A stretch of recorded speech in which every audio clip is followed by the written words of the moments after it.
Welcome to our channel. Today we how to save on taxes with H&R Block, quick tutorial step by step clearly. First, visit the H&R Block website to get started. Navigate to the File Taxes section on the home page. Choose whether you want to file online or schedule an appointment with a tax professional. If you prefer to go online, click on Start for free. Create an H&R Block account if you don't already have one. Provide your email address and set a secure password.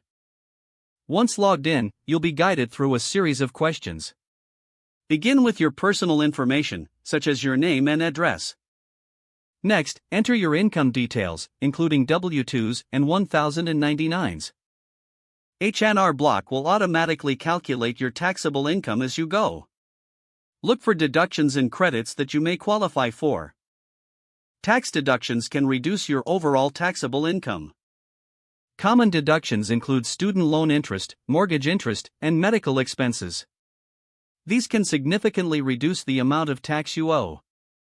After entering all necessary information, review your entries for accuracy. Make use of H&R Block's error check feature for added assurance. Once satisfied, proceed to the tax summary page for a final review.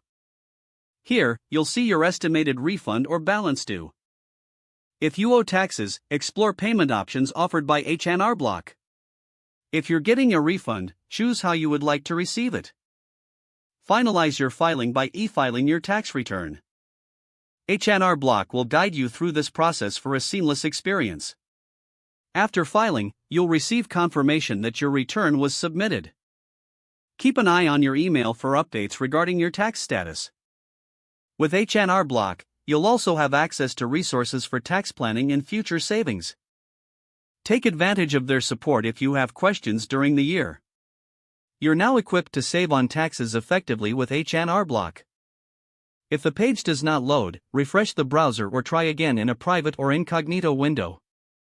Make sure you are using the correct email address, then retype it carefully to avoid small typos. Don't forget to like this video and subscribe to our channel for more step-by-step tech guides.